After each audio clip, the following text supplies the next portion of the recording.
I want to welcome you all to today's training. This being the E-Rate Primer, it is designed to be a very high-level overview of the E-Rate program, what it is and how it benefits you as a school district or library. So just keep in mind that we won't be diving deep on things, it's just simply to get a good overview of the process. My name is Rachel White, and I am the administrator of E-Rate with Butte County Office of Ed and working in conjunction with the K-12 High-Speed Network. I've been involved with E-Rate now for about 16 years, and in that time there's been so many changes it's hard to remember what the program was when I first started with it, other than to say it wasn't quite as complicated. But there are some things in the E-Rate program that have remained constant, and we're going to focus on those to help you get a good foundation of what the E-Rate program is all about. And then in other trainings, when we do dive deeper into each subject, then we'll talk about some of the changes and nuances of the program that are relative to today's applications. So our agenda today is pretty straightforward. We're going to talk about what E-Rate is and the benefits of the program, who qualifies for it, as well as the services and products that qualify for discount. We're going to briefly go over a small part of the process. It's the part that everyone has to engage in. And then we're going to talk about what you should do next. As in right now, right today, what is your next step? So let's get started with what is E-Rate? It's a discount program that was established by the FCC in 1996, and it was at the direction of Congress. Now the FCC manages many programs, so to help manage the E-Rate program, they gave it to the Universal Service Administrative Company, who also manages 3 other programs, E-Rate just being one of them. And the division that deals specifically with E-Rate is the Schools and Libraries Division. So you'll notice right here on slide 4, we've already talked about 3 different acronyms that are unique to the E-Rate program. And like so many other funding sources or just simply programs in the education arena, it's full of its own acronyms. So I'll try to call them out so that you know what we're talking about rather than just using the letters or the acronym itself. The E-Rate program is subject to an annual budget, and it's a pretty generous budget. For the 2017-18 year, we're looking at a budget of $3.99 billion. This budget's adjusted every year to account for the inflation, and it's been about a 1%-ish adjustment each year, so that is obviously to our benefit. And these funds are made available to all schools and libraries throughout the United States, including the United States territories such as Puerto Rico and the American Samoan Islands. And E-Rate functions on a cycle, very similar to the fiscal year. It starts on July 1st and it ends on June 30th of any given year. That July 1st through June 30th time frame is very specific to what we call recurring services. So anything you pay for on a monthly basis, like let's say your high-speed data lines, that would be recurring. It happens more than once. That's the July 1st through June 30th time frame. Now, non-recurring services can have an extended deadline of September 30th, and non-recurring would be like for hardware that you purchase. It's a one-time purchase, and that's what that deadline refers to. We'll get into what these deadlines, the impact of these deadlines a little bit further in our presentation. Now, one thing that is different from a fiscal year is how USAC refers to a year. A fiscal year, usually when you hear, year 2020, that's the end of the fiscal year. So it would cover the, 2019 to 2020 year. E-Rate's the opposite.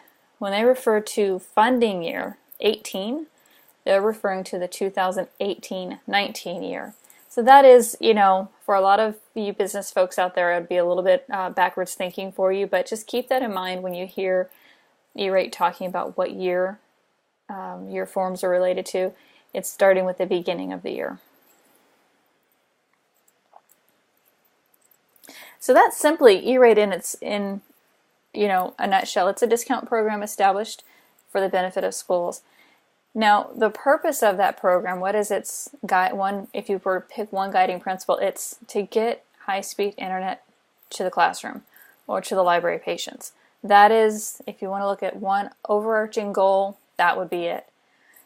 So as we get into what the products and services are, you can see how that all relates to reaching that goal. But let's talk about what the benefits are of this program. We talked about it being a discount program, and the discounts can be pretty significant. The minimum discount is 20%. The maximum is 90%. And it's on services that we all use on a day-to-day basis. Telecommunications, internet access, internal connections, managed internal broadband services, basic maintenance of those internal connections, and then for a very limited amount of time still, there are those who are receiving discounted voice services. So this is just quickly what it is that we receive discount on.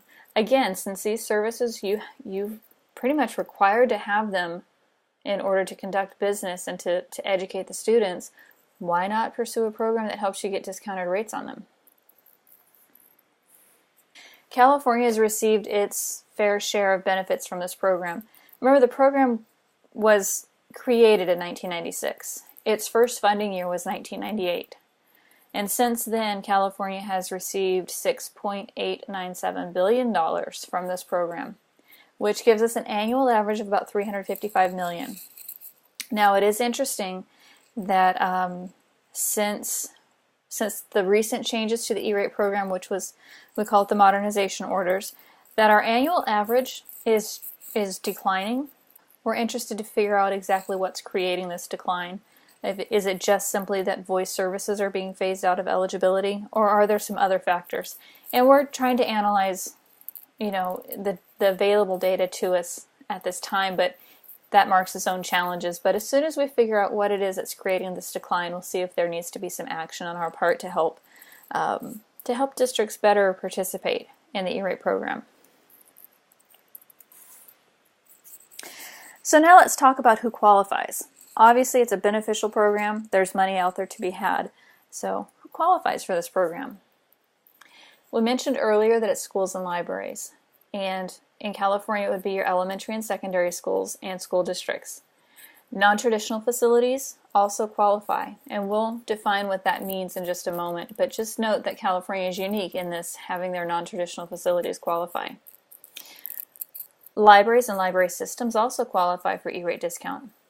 And when we talk about libraries and library systems, we're talking about agencies that function absolutely independently from a school district. We're not talking about the school's library or a shared library within the district. These are libraries that are recognized as being a state library or a county library, and they qualify for E-rate discount. And then the third component is a consortium. Consortium is just simply a blend of eligible entities.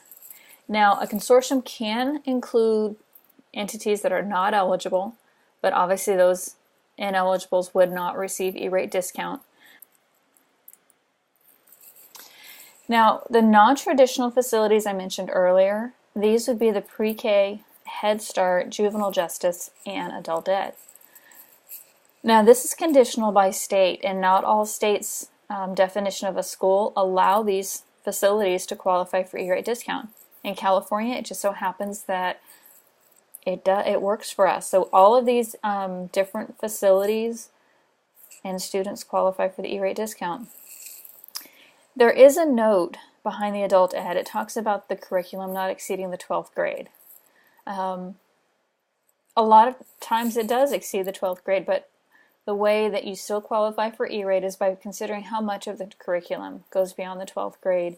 You take that percentage and then you cost allocate out of your E-rate application so that you're only applying for the percentage of that facility that provides education up to the 12th grade. Let's go ahead and move on and talk about the services and the products that qualify for E-rate discount.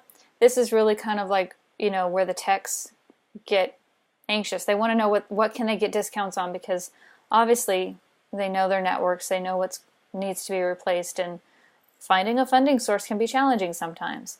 Well, let's talk about that. E-rate is broken down into two types of funding. There's Category 1 and there's Category 2. Each one, they're equally reviewed. It's not on a priority basis like it used to be in the past. There's just simply two different buckets of funding. Category 1 covers basically your recurring services for the most part, your data transmission services and internet access, as well as for a limited time still voice services. Category 2, separate bucket. Now these are referring more to the one-time expenses, your internal connections, so that's hardware. Could be cabling, switches, routers. We'll get into a small list of what qualifies in just a moment. Managed internal broadband services. Now this is a recurring service, but it's considered Category 2. It's basically managed Wi-Fi. And then we have the basic maintenance of internal connections. Now this can be whether you purchased those eligible pieces of hardware through E-rate or not, they may still qualify for basic maintenance. All of this can be found in what's called the eligible services list.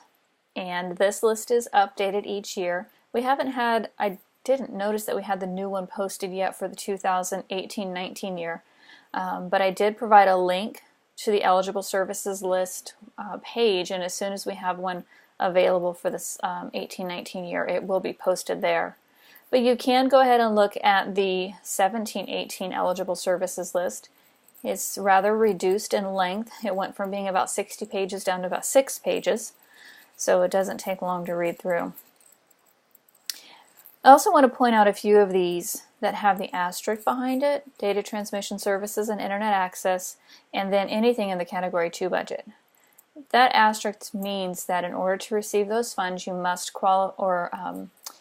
comply with SIPA compliance, Children's Internet Protection Act, and that includes educating students in the 21st Century Act. All of those the qualifications have to be met, and those qualifications include having your internet filtered. That would be your filtering device. You have to have a internet safety policy for your schools and your district. You have to take it to the board and allow opportunity for public response. And then there's a few other qualifications that fall under the Protecting Children in the 21st Century, and that has to do with educating your students about cyberbullying and awareness. For more information on that, there's so many resources out there, and if you just simply Google Children's Internet Protection Act, you can find out exactly what's that entails and what's involved in being compliant with that. But just know that you'll need these things in place if you want to receive some of this E-rate funding. So let's dive a little bit deeper and get into specifics on what's eligible for discount. Category 1 primarily supports your broadband services and connections to the schools and libraries. So you'll see here on slide 15 a list of the things that are eligible. It's not a very long list, but it does cover most of the things that we use. Fiber, that would be your Ethernet. Most of the time when you see lit fiber, that is coming from a service provider who's providing you that connection as well as any modulating equipment. So all you do is receive the benefit of their service.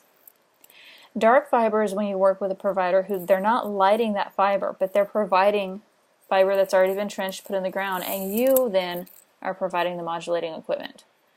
That modulating equipment, if you're pursuing a dark fiber option, does qualify for a Category 1 expense, that's a step forward in the E-rate from what it used to be.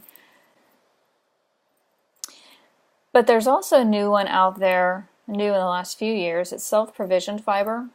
That one does come with a caution. It's very time intensive to receive funding for self-provisioned fiber. The reason is because the FCC wants to ensure that no one is taking advantage of the self-provisioned fiber and overlaying against existing networks that have already been provided by service providers. So it's a challenge to get that funding, and just recently heard that 50% of those who have applied for self-provisioned fiber have been denied. So like I said, the challenge is real on that one. However, if you happen to be in an area where the service providers just simply haven't built out the infrastructure, this might be your only solution. If that's the case, then do your due diligence, follow all the recommended guidelines, and you'll have a better chance of succeeding in this funding. But we still have services on here like the wireless or microwave services, DSL, ISDN, cable modem, and so on. So it's covering all of the different avenues of how we can receive that internet access, as well as those high-speed data lines. Again, voice is still covered for a very limited amount of time. We have a graph to show you how much discount is still available for voice this year as well as next year. Now, Category 2, like I said, this is a different pot of money. It doesn't affect the monies that's set aside for Category 1. This would include your hardware that's needed in order to deliver that internet access to the desktop. You'll notice everything listed here is, I guess what you'd say, it's behind the scenes, in the sense that none of this is end-user equipment. So that's something to keep in mind, is E-rate does not cover the cost of end-user equipment, but it does cover the cost of getting that internet to the desktop. Another Category 2 service is the Managed Internal Broadband Services, also known as Managed Wi-Fi. This is simply something that's provided by a third party. You can have a little variety in here. You have a third party come in and simply manage your hardware, your wireless network. You can have them provide the network and manage it. You can also have them manage your hardware, supplement that hardware with some of their hardware, and manage that as well. So there's all kind of varieties in here. When you go out to bid for the service, if you don't exactly know what you're looking for, if you want to keep your options open, then be sure and create the ability to receive all kinds of different offers from providers. We'll talk about that when we get to the Form 470 discussion. And then under Category 2, we have basic maintenance. So all of the items we listed earlier under internal connections, you can have basic maintenance on those same pieces of equipment. And basic maintenance, it's really what it sounds like. It's basic. If it breaks, then you have somebody come out and fix it. It doesn't cover the old, I say old because E-rate used to cover, you can have that warranty that if anything breaks, doesn't matter what as long as it qualifies for E-rate, then somebody comes out, they might replace it, they might fix it, whatever the case, but it covers everything. The problem is, if nothing broke that year, you paid for, it could be tens of thousands of dollars for that insurance, is basically what it amounted to. E-rate no longer covers that. They only cover it if you need support. So we're looking more at maybe an hourly contract that you would receive discounts on. And for the amount of hours that it takes for the repairs to be done, that's what you'll get reimbursed for.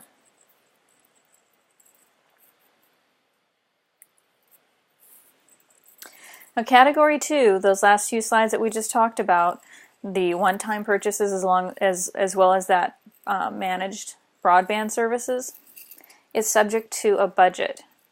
So it's going to take some planning on your part to figure out how do you want to spend your budget.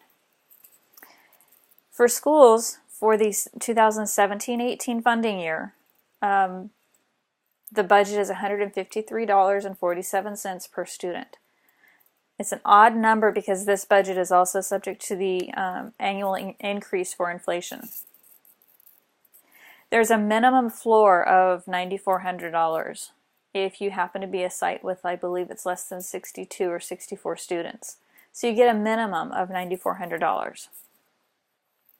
Now, the first thing I want to ask you is this budget sufficient to provide, whether it be internet access to the desktop or a wireless network for your school sites? This budget is per school site and it can't be shared between sites, so one site with a large enrollment would obviously have a much larger budget than one with a smaller enrollment.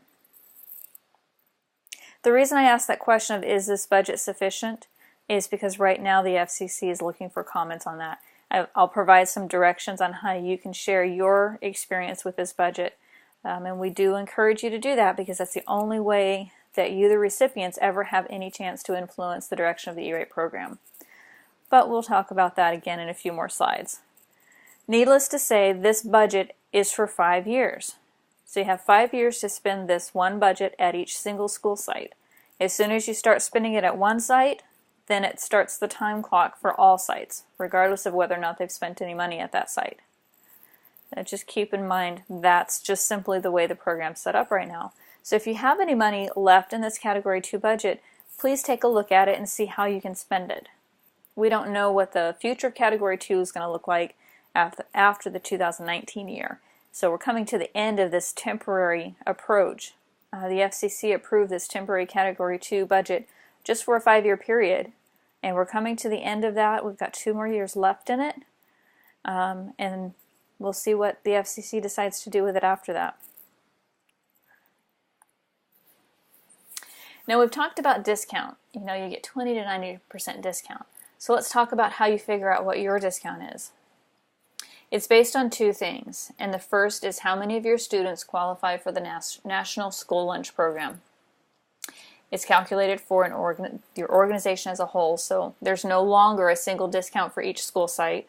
There's one discount for the whole district. Or for libraries, your discount is based on the district where your main branch resides. Consortium continue to use the simple average of all their members. So that's the first thing. It's based on how many of your students qualify for the National School Lunch Program. The second thing is it's based on whether or not you are an urban or a rural agency. You get that determination based on address, and it only applies to school sites or library facilities. Your non-instructional facilities, like perhaps a district office, cafeteria, bus barn, they have no impact on whether or not you're an urban or a rural district. Now, in order to receive the rural determination, you have to have more than 50% of your school sites or libraries considered rural. If you have a 50-50 split, you're going to get the urban designation. Again, that's just simply the rules. Once we start looking at the discount matrix, you'll see what the benefit of being rural is. But again, it's more than 50% of your sites have to be rural in order to have a rural designation. Now, we talked about the National School Lunch Program, but what if you're an agency that doesn't participate in that? What if you're an ROP and you don't serve lunches at all, and your students are all enrolled elsewhere where they do? What if you're a charter school, and again, you don't participate in that National School Lunch Program? So at the bottom of this slide, I've provided a link that talks about alternative discount options. So there are other ways to determine what your discount would be, but it's still going to go back to the same premise of how many students qualify or at a high poverty rate. Interesting to note, Head Starts all qualify at the highest rate possible because in order to qualify for Head Start, you actually the guidelines are more strict than what it does to qualify for free lunches through the National School Lunch Program. So there are alternative methods, and they're effective if they're done properly, and if you need to use one of those methods, please take a look at the link at the bottom of the slide. So I mentioned the discount matrix, and that's what we have here on slide 21. Again, based on number of students that qualify for the National School Lunch Program, we have this section, income, and that's the percentage that are eligible. And it's a range. So if we look here at the 35% to 49%, and you're an urban district, then you're going to get a 60% discount on your E-rate services. So if you're getting 60% discount on your high-speed network, your wide area network, that's a pretty significant savings. But if you're rural, your discount is 70%. So there's the advantage to being rural. Whether or not that's truly an advantage is up in the air because it usually costs a little bit more to serve rural areas than it does to serve urban areas. So it's just simply a way to help those rural communities maintain the same standards as what an urban community has by giving them that little bit of a bump in discount. But 2 things to notice is that bump in discount for rurals levels off once you hit the 50% to 74% student qualification. Then everything is at the 80% level. The other thing I want to point out is that there's a separate discount matrix for Category 2 services, and the highest discount there is 85%. A couple of reasons for that. One is for you, the applicant, to have a little bit more skin in the game. But even a bigger reason was to help to spread that funding a little bit further. In E-rate of old, when we had the Priority 2 concept, for the last 2 years of that program, nobody received Priority 2 funds for these same internal connections. There just wasn't enough money. It was all eaten up by Priority 1. So to help mitigate that issue, they've reduced the overall discount to 85% instead of 90%. Since the modernization order, every year of Category 2 funding, there has been enough funds to cover all requests that were approved.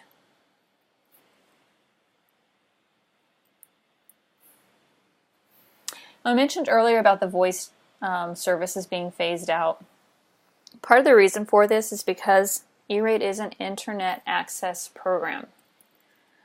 Back in 1996, 1998, when the first funding year started, the primary means of accessing internet was through dial-up, DSL. So that was a telecommunications services. That was a voice service. So it made sense then that voice services would be discounted. But as I mentioned a moment ago about Priority 1 services, where the draw on that was so strong that there weren't any funds left over for Priority 2 request, part of that is because voice services were exploding, whether it be voice over IP, other voice services that were just continuing to grow in their usage, but none of these were delivering internet access to the desktop anymore. It just simply grew in a different direction, and internet access now is being provided primarily over fiber. So through the modernization order, they decided that they were going to, over a 5-year period, phase out the eligibility of voice discounts. We now find ourselves currently in the 2017-18 year where those who fall under this 50 to 74% of their students being eligible for the National School Lunch Program, you're still receiving a 20% discount. Now next year that reduces again by 20% more. So the only ones that were receiving any voice discount are those high poverty level sites that receive 90% on everything else E-rate. They'll only receive 10% on voice discounts, and that'll be the end of it. No more voice discounts in E-rate. But let's talk about, for those few of you who are still receiving some discounts, and you've got one more year of receiving those discounts, here's what's eligible to receive voice discounts. And again, it's at that reduced percentage. The one thing I want to point out on this slide is you notice that ISDN is listed here. But it was also listed earlier on telecommunications as being fully eligible. The difference is, what is the ISDN service being used for? If it's being used strictly to deliver internet access, then it's fully eligible. If it's being used at all for voice services, then it's eligible at the reduced percentage. So just in case that question comes up, now you'll understand. That brings us to the end of what's eligible for E-rate. Do we have any questions before we move on to talk about the E-rate forms? So we do have one question. It says, is our internet filter IBOS maintenance and renewal eligible for Category 2? So although E-rate requires that you have an internet filter in place, it will not cover the cost of it. It's one of those prerequisites that has to be fully the responsibility is on the district for providing their filtering. Good question.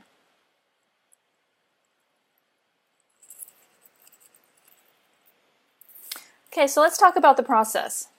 I mentioned a couple times about the modernization order, and part of that order directed USAC to develop a new way of filing forms. And they wanted it all to be off of what they called Old Bessie, which was the platform they'd used since 1996. And they just kept updating it and keeping it running. So I believe it was the 2015 year, they introduced Epic. And that year it was a standalone system that just simply was, we're going to use this for 1 year until we transition and use our new Forever system.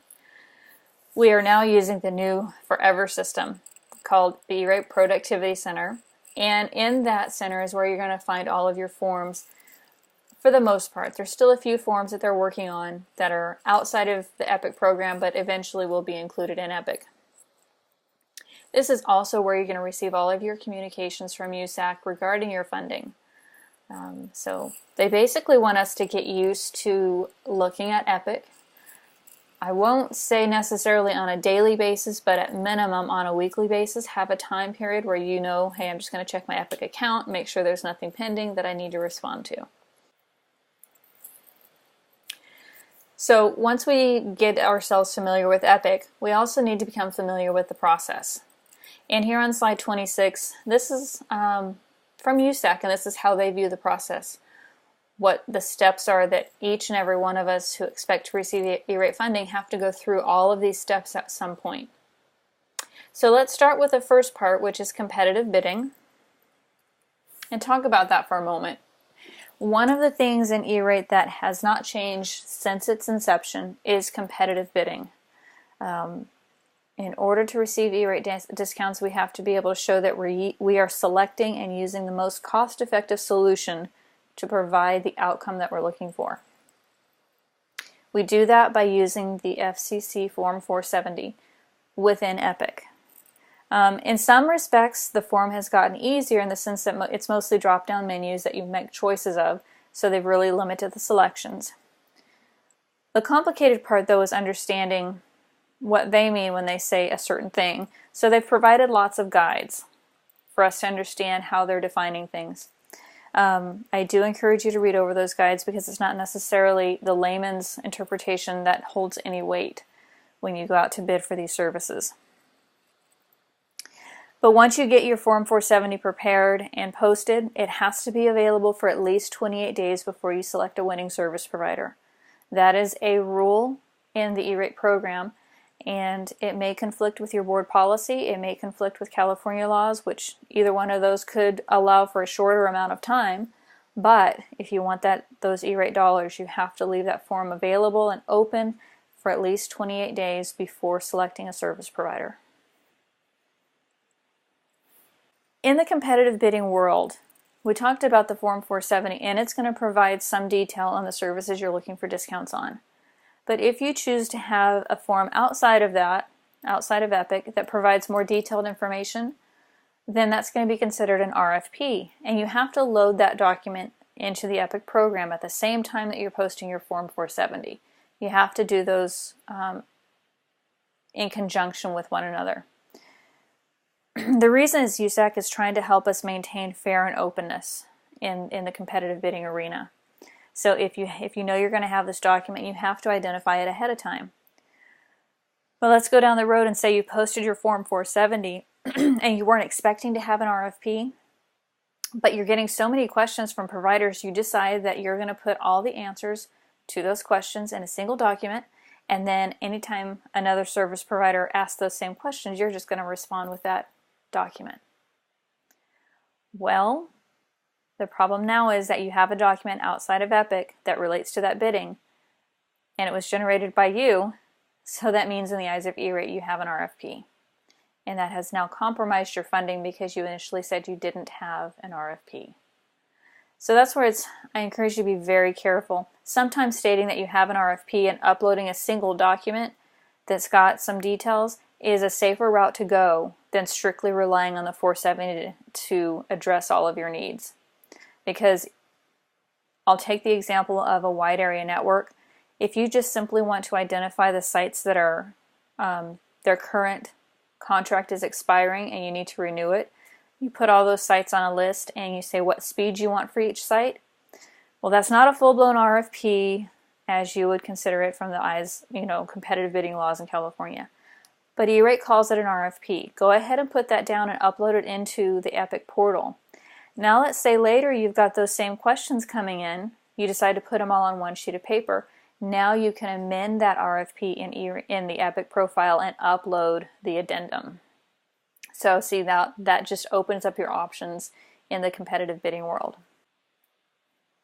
Again, we want to stress that 28-day minimum waiting period before selecting a service provider. You can answer all questions during that 28 days, and you can select a service provider on day 28. However, we encourage you to wait 30 so that you don't compromise that deadline. Once that deadline's compromised, you basically have to scratch it all and start over. So we encourage you to wait the 30 days rather than just the minimum of 28. During this competitive bidding process, you want to be sure and save everything. All communications with service providers, all the bids that do come in, winning and losing. You want to be sure and keep copies of that. It's going to help you in the event that you need to prove why did you select service provider X over service provider Y. Not to mention, it satisfies the document retention policy of E-Rate, which we'll talk about in a couple more slides. One of the other requirements for the competitive bidding process is that you document your selection through an evaluation matrix. On slide 30 here we have a sample for you. Now the only requirement for this matrix is the very first line item, which says price of the eligible products and services. That one item has to be the heaviest weighted factor. All of the other factors are basically what is important to you and your district for this particular service or product. So now we've gone through that competitive bidding process, all the way down to evaluating the bids and selecting a service provider. The next form in the process is your Form 471, and that's requesting the discounts. This form I'll be honest, it's a little tedious.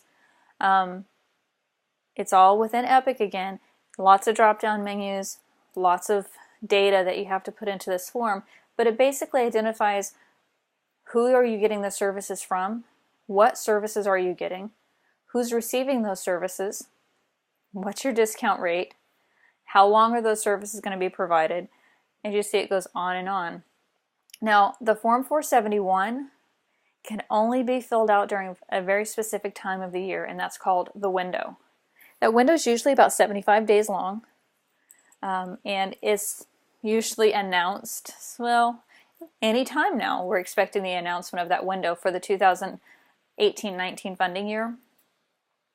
The way that you'll find out about that announcement is either be subscribed to the USAC's news brief or subscribe to Department of Ed's newsflash, or keep an eye on the SEDPA listserv. There are multiple ways. As soon as that date's announced, it's a big deal, so you're going to hear about it in multiple venues. In order to receive discounts, you have to file your Form 471 within that window. It's like one of those out of window, out of luck kind of thing. So pay attention to that window. Again, it's 75 days. But if you start now with that Form 470, which isn't subject to the window, you can file that Form 470 right now and get your bidding process started and completed. As soon as that 471 window opens, all you have to do is file the 471. You don't have to wait until that window opens to file your Form 470. So now that we've got our 471 filed, the next step in the process is for that application to be reviewed. And every application goes through what's called the Program Integrity Assurance Review. You might get funding without having a single question asked, but it's because your application was simple enough to be reviewed without needing to ask you any questions. But trust me, it went through this review process. The reviewers are just looking to verify that all the program rules were met, and it's usually done on a cursory basis. If something doesn't make sense to them, then they've got to dig a little deeper, and that's when the questions start coming. If you ever get stuck on a PIA question, feel free to reach out to me. Sometimes our questions don't exactly make sense because they're given a list of questions to ask and they can't deviate from that. That's what they have to put in writing. If it doesn't really make sense to you, feel free to pick up the phone and talk to them. But you can also reach out to me and I can help walk you through anything that I've got experience with. See, I have a question just come up. It says, if I have a 3-year service agreement with an internet provider, do I need to go through a bidding process for the services for years 2 and 3? That's a very good question. So you have a 3-year contract and you started that initial contract with the posting of a Form 470. So basically that 470 bidding process resulted in a 3-year contract. You don't have to rebid that service until your contract expires. So it could be that you don't need to post a 470 every year. It just depends on what services you have that you're getting E-rate discount on. If you're receiving discounts on what's considered a month-to-month service, a tariff service, those services you do have to post a Form 470 for. every single year. But if you ended up in a contract, then you only need to repost that 470 at the end or when that contract is expiring. So thank you for asking that question. Okay, so now we're on to the next step. After we've gone through the PIA review process, we are going to receive our Funding Commitment Decision Letter, or FCDL. It's very important that when you receive this Funding Commitment Decision Letter that you take the time to review it. The reasons are because during that Program Integrity Assurance Review, you can be making changes to your funding request. You could have identified an error in your application where instead of putting in $1,000 a month, you accidentally put in $100 a month. That's a big difference. So that's the kind of thing that can be corrected during that Program Integrity Assurance Review, or PIA review. So when your Funding Commitment Decision Letter comes out, you need to actually verify that all the adjustments that you thought were going to be made actually got made. It's not unusual for those adjustments to be overlooked, unfortunately. If you end up in a position where an adjustment you are expecting did not happen, then you have 60 days from the date of that letter to file an appeal to request that that adjustment be made. Or if there's any other error, whether it's on you or on USAC, discount percentage errors happen, you have 60 days from the date of that letter to file an appeal to request a correction. So let's say everything goes perfect, nothing needs to be changed, then we look at the next step. And the next step is the Form 486. This tells USAC that yes, I am going to use the funds, and I'm going to use the funds for the services that were approved. It also tells USAC that you are compliant with the Children's Internet Protection Act. And finally, it tells USAC that it's okay to start paying invoices against these funding requests. But this form also has a deadline, and its deadline is no later than 120 days after your Funding Commitment Decision Letter date, or 120 days after the start of services. Now, a moment ago we talked about that Form 486 authorizing USAC to pay invoices. Now, we've got to keep in mind invoices for what? That brings us to this next slide, 35, the invoicing method. There's two ways for you to get discounts through E-Rate. The first way is the Billed Entity Applicant Reimbursement Form, which is a lot to say. We simply call it the BEAR method. That means that you are paying for the entire purchase up front. You are now going to invoice USAC for your E-Rate discount. And that's the invoice USAC is authorized to pay by means of that Form 486. The second method is to receive discounts on your bill, and that would be called the Service Provider Invoice method, or the SPI method. The SPI method allows you to pay the service provider only your portion. The service provider then invoices USAC for the E-Rate share. Now, the E-Rate rules state that it's your choice which one of these methods you're going to choose, which one works best for you. But there are some factors that kind of push you in one direction or another that are outside of the E-Rate program. One is the sophistication of the service provider. They simply may not be trained well enough to know how to do the service provider invoice method. So if you want to use that service provider because they have the best price for the best product, you may only have the option of doing the BEAR form because they simply don't have the expertise to do the SPI. There's one real-life scenario that affects your choice. The second thing is if you happen to be getting E-Rate discounts on any services that also qualify for the California Teleconnect Fund discount, you have to use the SPI method. You have to receive E-Rate discounts on your monthly invoice in order to also receive that California Teleconnect Fund discount. It's basically we're looking at your high-speed internet lines or high-speed data lines as being what qualifies for California Teleconnect Fund. The discount on that from CTF is 50% of the balance that's left over after E-Rate discount is applied. Now there's one small caveat to that. The CTF program also went through some adjustments recently. If your E-Rate discount is less than 50%, then the CTF discount is going to match that percentage. So let's say your E-Rate discount is 40%, then you'll get 40% CTF discount after E-rate is applied. So just a little change there to bring to your attention. Now, E-rate's an interesting program in that there's only a few deadlines that actually are hardwired. Meaning, for example, the invoicing deadline that we just spoke about, the bear or the spy, it has a hard deadline of October 28th of every year. It's just, that's the end of the service year is June 30th, 120 days later, takes you to the October 28th. Most of the E-rate forms are not like that. They don't have hard deadlines. So the best thing we can do in creating a calendar is tell you what the process is and what comes next. So if we start with the Form 470, that has to be available for 28 days. So you know that you can't file your 471 for at least 28 days after the posting of your Form 470. After the 471 comes the PIA review process, which there's no deadline. It's when your application comes up for review out of the stack that's been given to that particular reviewer.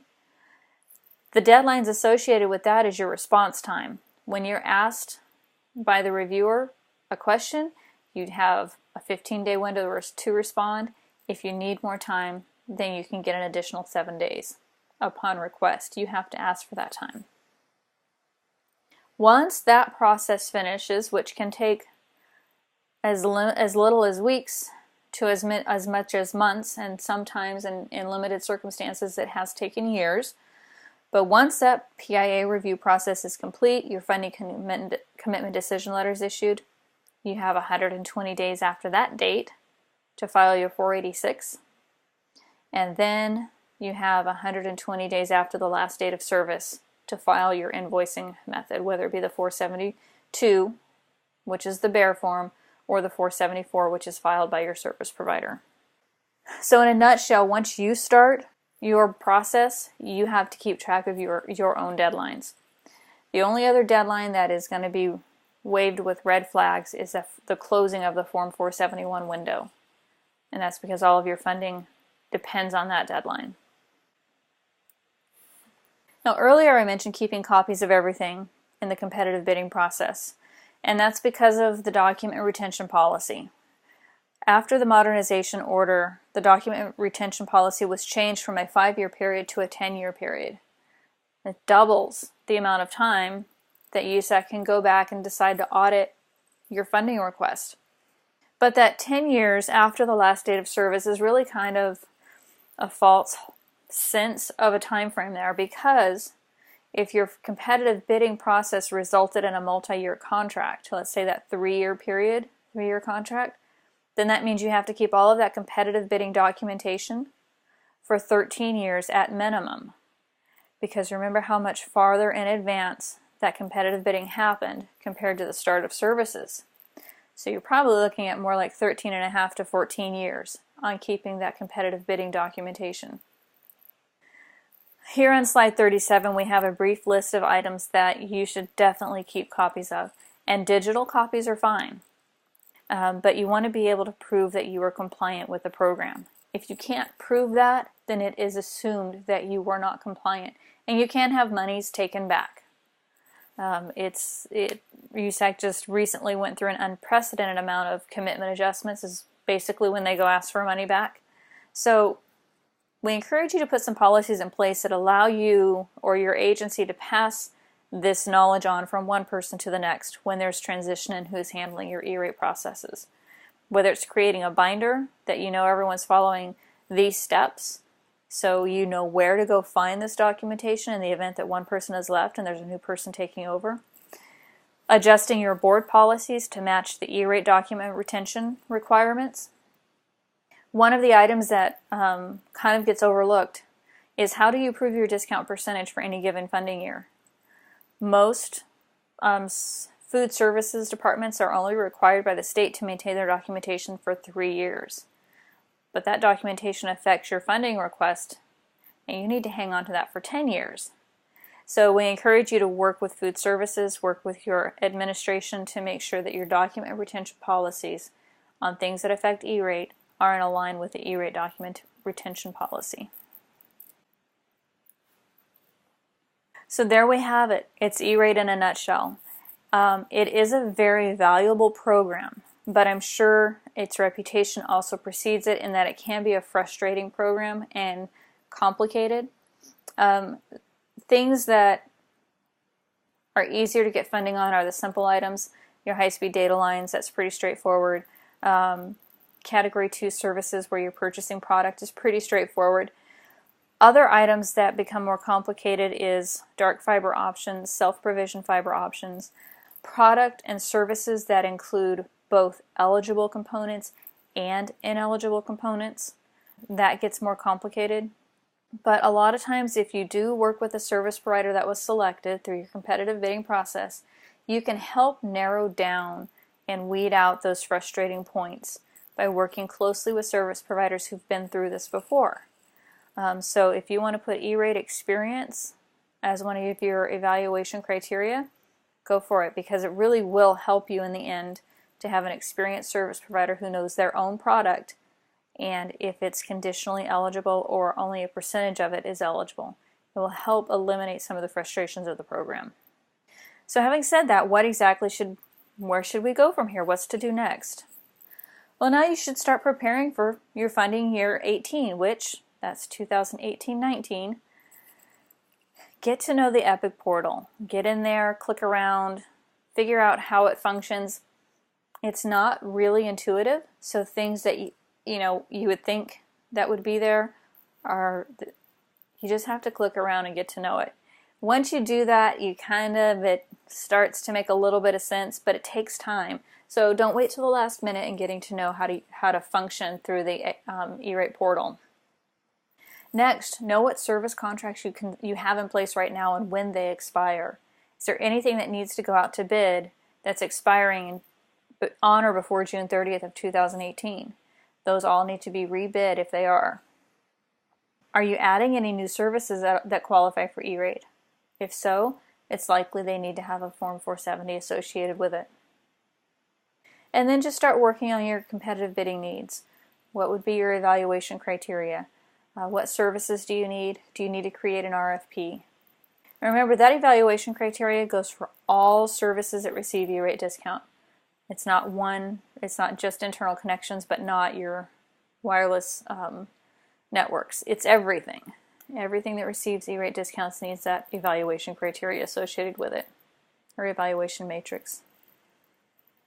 Question is the window for the 17-18 year already closed?